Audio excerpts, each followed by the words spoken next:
Genèse 14, parce que surtout nous écoutons et nous ne comprenons pas.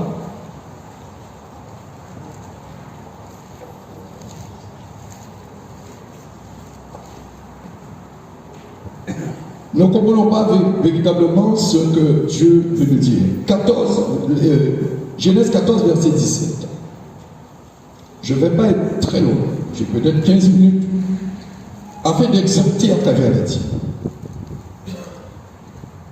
Que la parole de Dieu puisse être lue, mais chacun nous mettons debout parce que nous devons honorer l'Éternel. Voici. Après qu'Abraham fut revenu vainqueur de Kédor, l'armée, et des rois qui étaient avec lui, le roi de Sodome sortit à sa rencontre dans la vallée de Chèvre, qui est la vallée du roi. Melchisédek, roi de Salem, Melchisédek, roi de Salem, fit apporter du pain et du vin. Il était sacrificateur du Dieu du Très-Haut. Il bénit Abraham et dit: béni soit Abraham par le Dieu du Très-Haut, maître du ciel et de la terre. Béni soit le Dieu Très-Haut qui a livré tes ennemis entre tes mains. Et Abraham lui donna la dîme de tout. Le roi de Sodome dit à Abraham: donne-moi les personnes et prends pour toi les richesses. Écoutez ce qu'Abraham répond. Et c'est là aussi on voit la dignité de l'homme. Abraham répondit au roi de Sodome: je lève la main vers l'Éternel, le Dieu très haut, maître du ciel et de la terre. Je ne prendrai rien de tout ce qui est à toi, pas même un fil et un cordeau de soulier, afin que tu ne dises pas: j'ai enrichi Abraham, rien pour moi.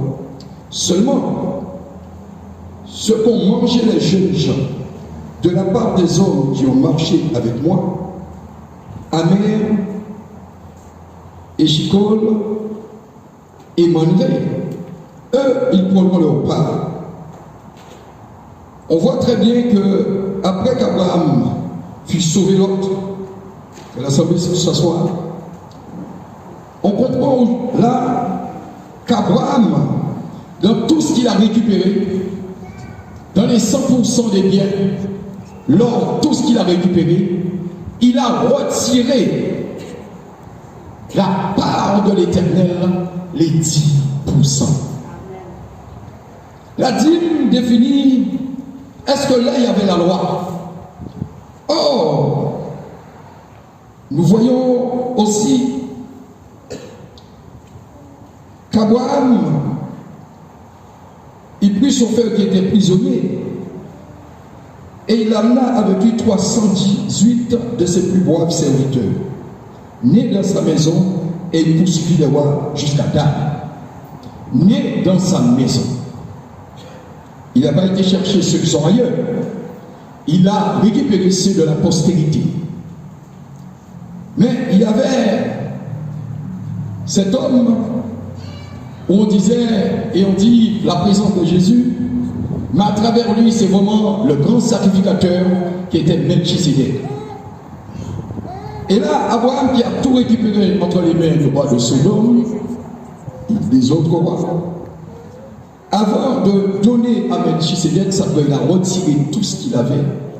Et en retirant toute cette offrande, il a retiré les 10% de la dîme. Mes frères et sœurs, la dîme, c'est pour les sacrificateurs. C'est écrit là, et nous le savons très bien. Et nous voyons même, dans le livre de Genèse 13, Abraham qui habita dans le pays de Canaan et Lot habita dans les villes de la plaine et dressa 7 ans jusqu'à ce moment. Et les gens de Sodome étaient méchants et des grands pécheurs contre l'Éternel. Et l'Éternel dit à Abraham, après que l'homme se fut séparé de lui, lève les yeux et dis Dieu, où tu regardes vers le nord et le midi vers l'Occident, car tous les pays que tu vois, je te donnerai à toi et à ta postérité pour toujours. Et je rendrai ta postérité comme la poussière de la terre, en sorte que si quelqu'un peut compter la poussière de la terre, la postérité aussi sera comptée. Lève-toi, parcours le pays dans sa longueur et de sa largeur, car je te donnerai.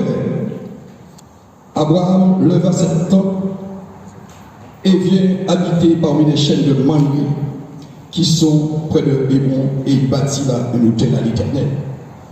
Avant cette hymne, Abraham bâtit l'autel. Et nous devrions comprendre aussi que la dîme, c'est ce dû, mais fait par le cœur de l'homme. Le cœur de l'homme, et nous allons prendre Genèse 24.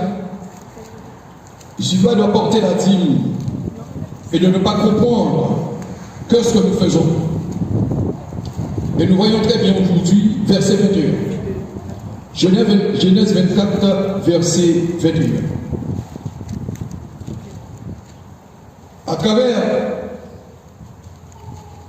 cette histoire où Dieu nous interpelle dans l'Ancien Testament, et ceux qui disent ne lisez pas l'Ancien Testament, l'homme la regardait avec étonnement et ça rien dire pour voir si l'Éternel faisait réussir son voyage. Il faut retenir le mot réussir ou non.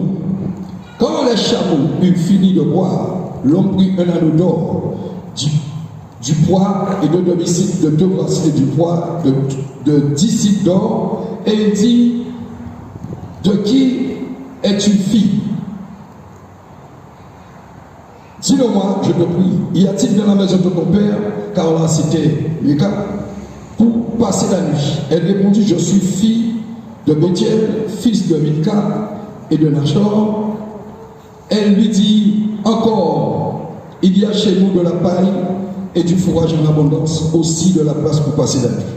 Alors l'homme s'inclina et adora l'Éternel en disant, béni soit l'Éternel, Dieu de mon Seigneur Abraham, qui n'a pas renoncé à sa miséricorde. La dîme aussi, c'est la miséricorde de Dieu. Car en partant de chez soi, et quand on va travailler, quand on a son salaire, Dieu nous fait miséricorde. Et nous comprenons bien à travers le cœur qui est la miséricorde, c'est l'alliance, écoutez bien, miséricorde, c'est le lien. Et la miséricorde définit l'alliance avec l'Éternel, et la miséricorde définit la grâce. Et la grâce est définie à partir de la loi, mais dans le livre de Actes, il parle beaucoup de la grâce. Pour mieux poursuivre, nombre 3, nombre 3, je ne dois pas être long, mais ceci est aussi important afin de comprendre qu'est-ce que l'Éternel veut nous apporter. Nombre 3.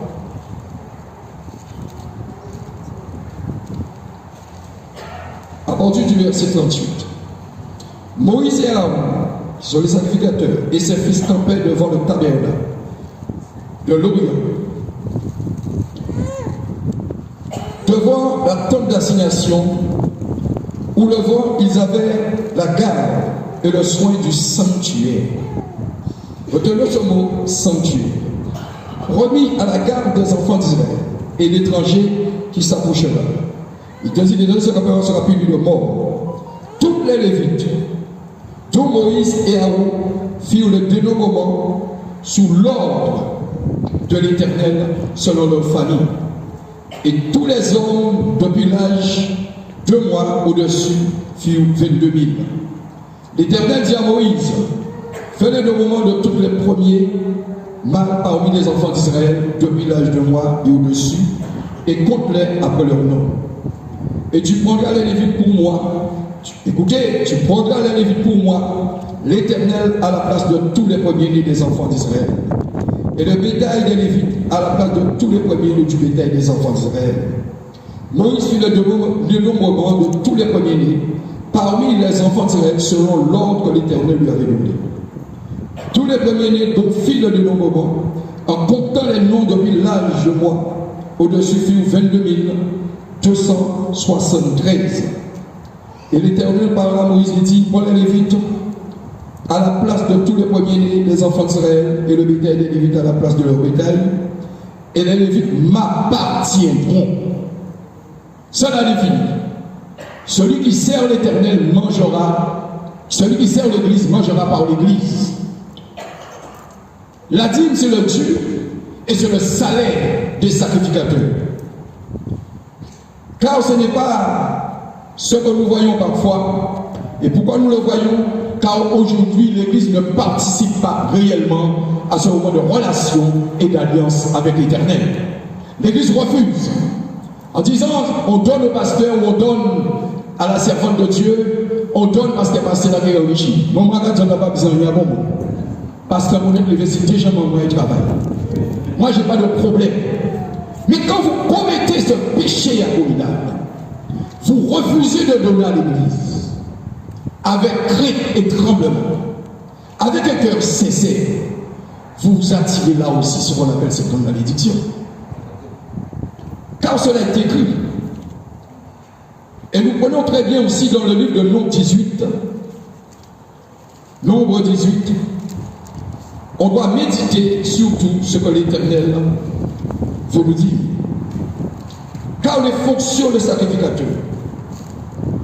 L'Éternel dit à Aaron, toi et tes fils, et la maison de ton père, avec toi vous porterez la peine des iniquités commises dans le sanctuaire. Toi et tes fils, avec toi, la peine des iniquités commises dans l'exercice de notre sacerdoce, mais fais aussi approcher de toi tes frères de la tribu de Lévi, la tribu de ton père, afin qu'ils te soient attachés et qu'ils te servent. Écoutez bien, qu'ils soient attachés, qu'ils te servent lorsque toi et tes fils avec toi vous serez devant la tente d'assignation. Ils observeront ce que tu leur ordonneras et ce qui concerne toute la tente, mais ils ne s'approcheront ni des ustensiles du sanctuaire, ni de l'autel, de peur que vous ne mouriez, eux et vous. Ils te seront attachés et ils observeront ce qui concerne la tente d'assignation pour tous les services de la tente.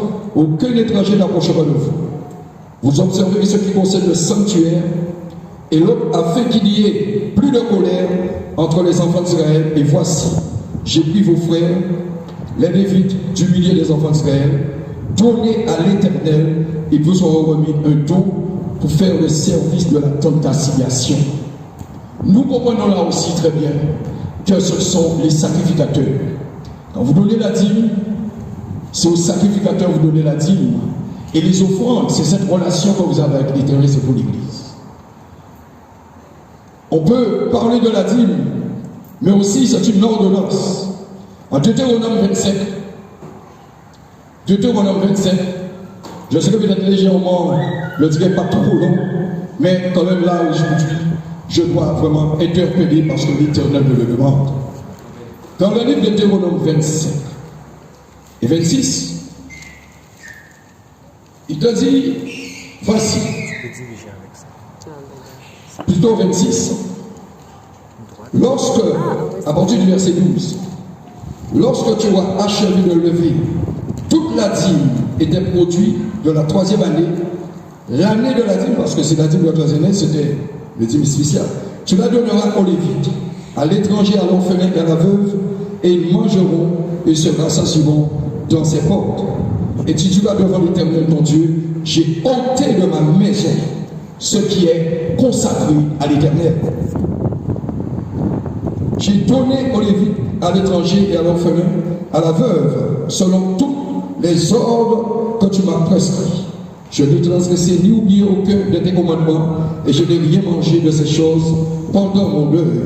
Je n'ai rien fait disparaître pour usage impur, et je n'ai rien donné à l'occasion de la mort. J'ai obéi à la voix de l'Éternel mon Dieu, et j'ai agi selon toutes les ordres que tu m'as prescrits.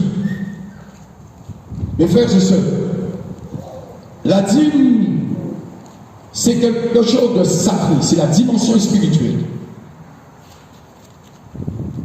Et vous comprenez aussi que dans le livre de Matthieu 7, verset 17, j'ai vu quelqu'un pour lire pour moi, Matthieu 7, verset 17, où l'Éternel définit selon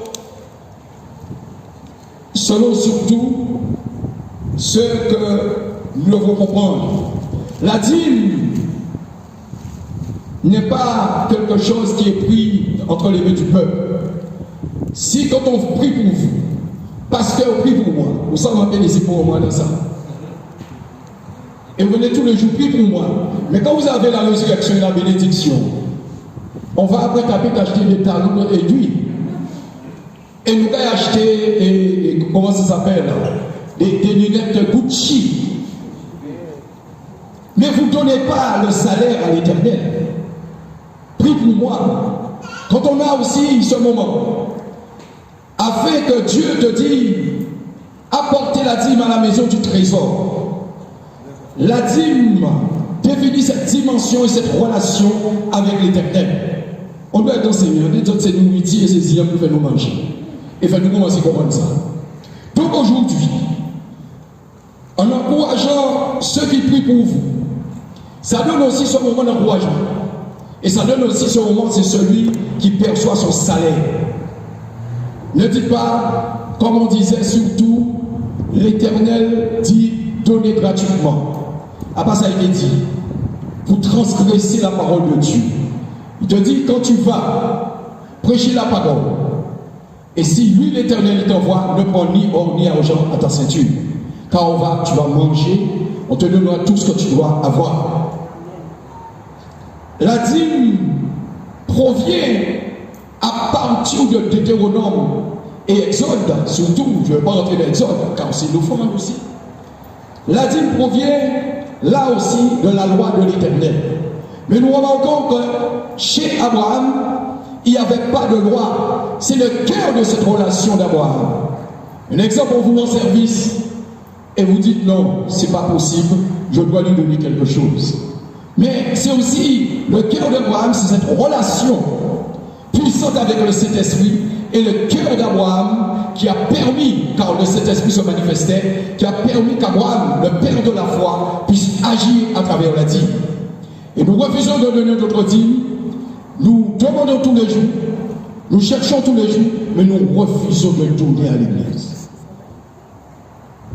Et c'est comme dans le livre de Devoir, je ne vais pas continuer à ce niveau-là, mais très rapidement aussi, où le prophète pauvre et sa femme n'avaient rien. Et à la mort de ce prophète, la femme du prophète a été voir Élie.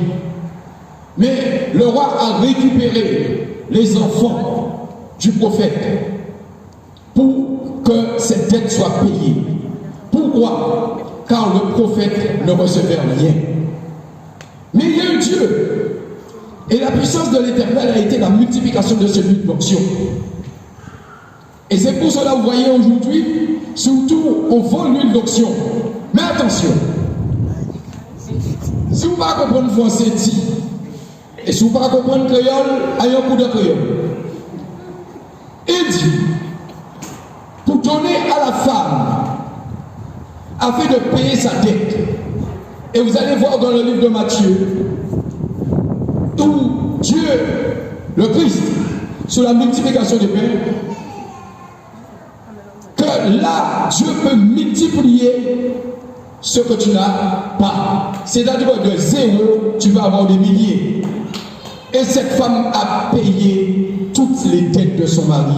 Car quand le mari était là, elle ne voyait pas le problème. Et le mari recevait et prenait le poids de tout cela. Mais en mourant, quand un prophète meurt, ou un pasteur meurt, les tout le monde finit tous les loyaux. J'ai oublié famille à Bastella, j'ai oublié Timouna, j'ai oublié madame. Il a dit, il était bon. Il est seul bon. Et vous refusez de donner la dîme. La dîme et l'offrande, c'est le cœur d'une alliance avec l'Éternel. Car en prélevant ses impôts. C'est l'impôt de l'Éternel. Et cela est aussi dans le livre de Matthieu, où Dieu aussi définit dans le livre de Samuel. Et c'est là où nous devons rentrer dans la réflexion. Car la dîme, c'est cette 10e partie des récoltes, quand ils avaient les moyens que les Juifs donnaient et qu'ils offraient à l'Éternel. Et dans le livre de Samuel 2, versets 30 à 32, c'est où se trouve cette réflexion, en voyant que Samuel, qui refusait, Samuel était basé sur ses fils, et ses fils qui commettaient des abominations dans l'église. Et Samuel prenait ses fils comme idolâtrie, comme idolâtre. C'est comme moi aujourd'hui, je dis à mes fils qui sont là, mais ils ne connaissent pas l'Éternel, et je leur donne le micro en disant c'est mes fils. Non. Dieu t'a donné des fils, mais ce n'est pas tes fils. C'est Dieu qui choisit pour toi tes fils. Et à cela, qu'est-ce qui s'est passé? Les 2 fils de Samuel ont été frappés par l'Éternel. Vous allez le voir dans le livre de 2 Rois. Et c'est là, qu'est-ce que cela décrit? Cela décrit les 2 fils. Qu'est-ce que Dieu a voulu dire à Samuel?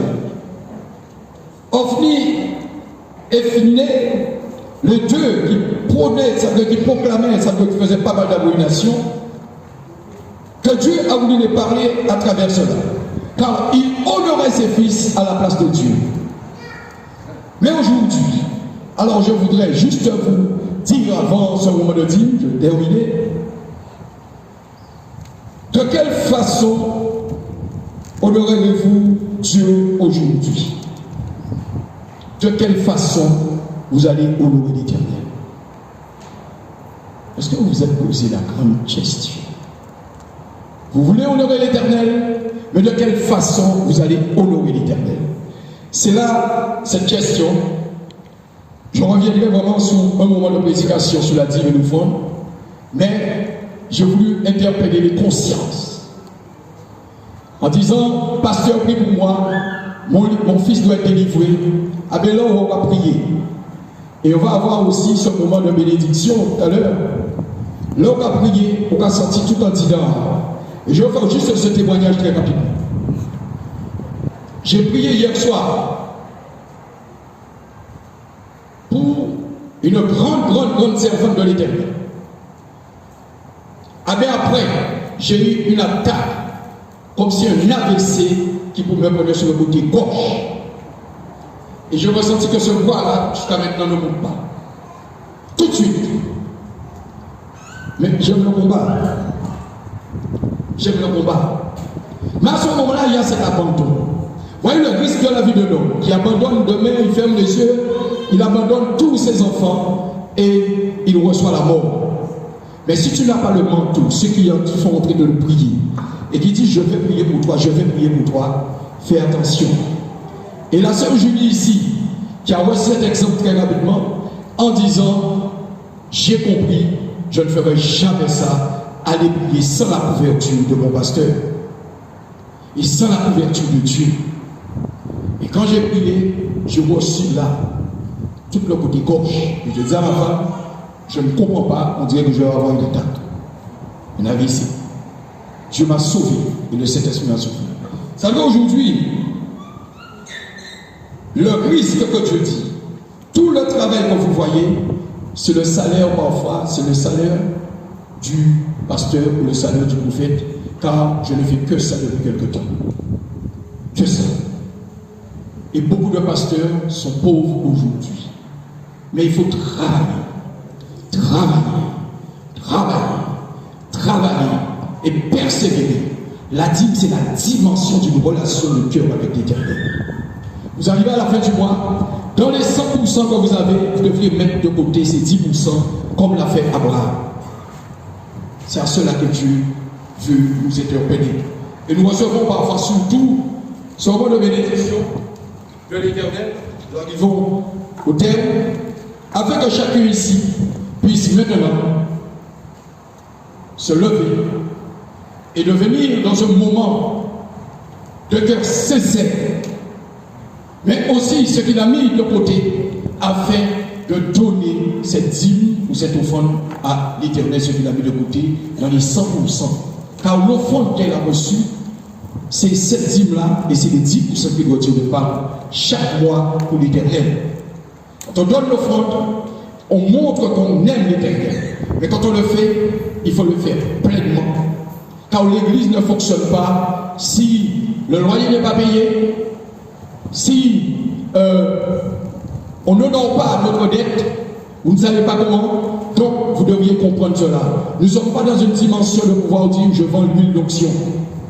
Car ils ont pris cet aspect sous la forme où la multiplication a été à se recevoir cette huile d'onction. Donc aujourd'hui, mes frères et sœurs, je vais prier très rapidement, mais pardonnez-moi, afin que chacun, avant de porter sa dîme, soit béni par l'Éternel. Que l'Assemblée se mette debout. Éternel mon Dieu, nous voulons, Seigneur, te dire merci de cette grâce, car la dîme, c'est la grâce. La grâce que tu as fait, Seigneur Abraham, par Melchisédek, la bénédiction du Très-Haut, mon Dieu. Nous voulons, Seigneur, ce matin, que chacun de nous définisse, Seigneur, à travers ta parole, la dîme.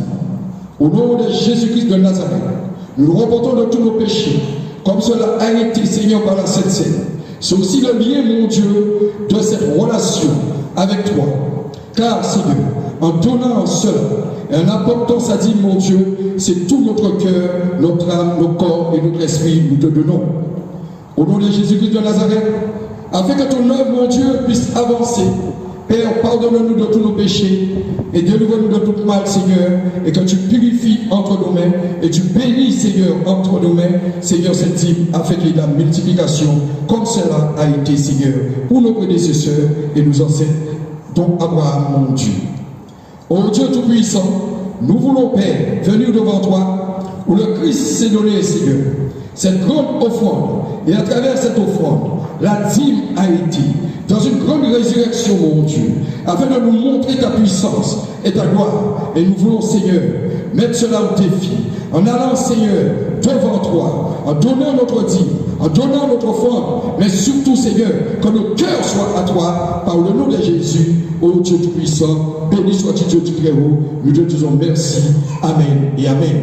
Que l'Assemblée puisse avancer et que nous avons avec Dieu, nous ferons des